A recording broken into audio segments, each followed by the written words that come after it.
peace resides in the flow. Okay, we've been talking a lot about emotions and how to express them and let them move through us, and I just got called to talk about this topic as well. Being in the flow of life, and what this actually means. What it means to be in the flow of life is to not be attached.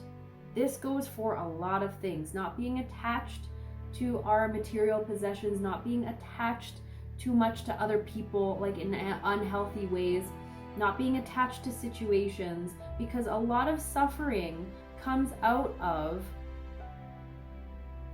attaching ourselves to all of the good things that have happened in our life and wishing that we could go back to these places, wishing that we could go back to the good old days, wishing that we could go back to when we were madly in love, wishing that we could go back to wherever. But what we're supposed to be doing is moving forward and flowing with life and experiencing all of it. We came to earth to experience the myriad of situations and experiences and emotions. Because where we come from, it's all love. So we decided to come down here and experience all of the contrast. And life gets a lot easier when we learn how to surrender to the flow of life. And my favorite kind of analogy for this is when you're floating down a river. When you're floating, everything's cool, it's groovy, the water's got you, you kind of just float along. But we as humans try to control our circumstances so much. And when we're trying to control, we're like grabbing onto the side of the riverbank and just trying to hold on and be like, oh, I want it to happen this way. And when we do that, when we're trying to control the circumstances and control other people and control how everything happens, we're blocking ourselves off from our blessings. We're blocking ourselves off from experiencing everything that is available to us in this universe. Because we want it to be that way that it was back in 20 years ago, or whatever. We want it to be that way. We want it to be comfortable. We want it to be familiar. We want to know what's going to happen. But we don't get to know the whole plan. We don't get to know everything that's going to happen. We don't get to know how everything is going to happen. And we came to Earth for that reason. I liken it to being on a scavenger hunt. Like, I'm going through life, finding all these little clues and following the breadcrumbs, and I don't know what's gonna happen. All I know is this little bit of trail that's in front of me, and all I know is that I can control how I react to things. That's all I know. And that's all any of us know.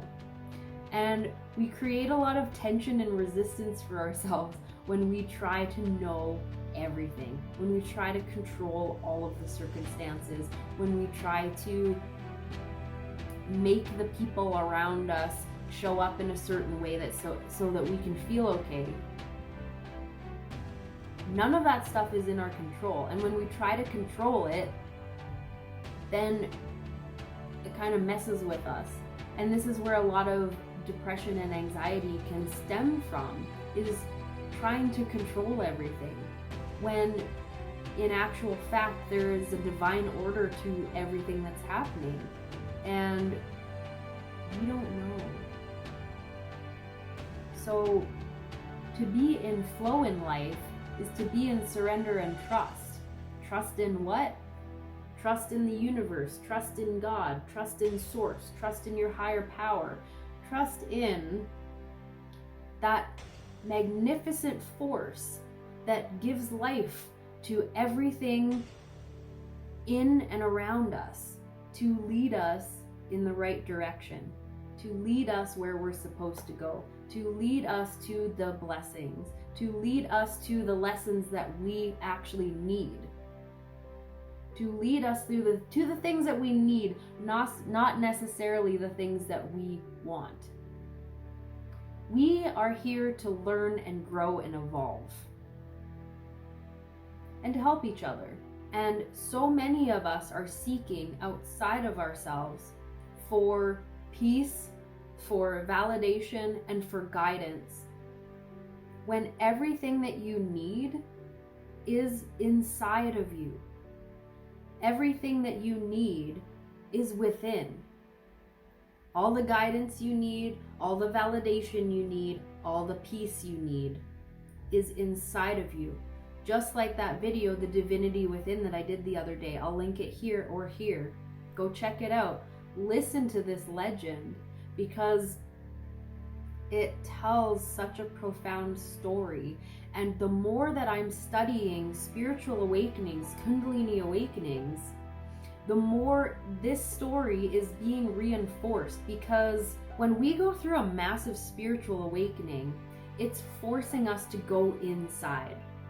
It's forcing us to reconnect with the I am. It's forcing us to reconnect with the God that lives within. It's releasing us of the illusions that make us believe that what we need exists outside of us. It's stripping us of all of these illusions and pointing us inward, where the real strength lies, where the real power lies, where all the peace lives, where all of the love lives, inside. Inside. Underneath all the illusions, underneath all the shadows, underneath all the programming, is who we truly are. Is our spirit, our soul. And these spiritual awakenings almost force us to trust, almost force us to surrender. Surrender our identity, surrender our attachment to illusion, surrender our attachment to this reality, and to float with God, to float with spirit, to float in harmony with the universe, to calibrate our biological, physiological rhythm with all that is.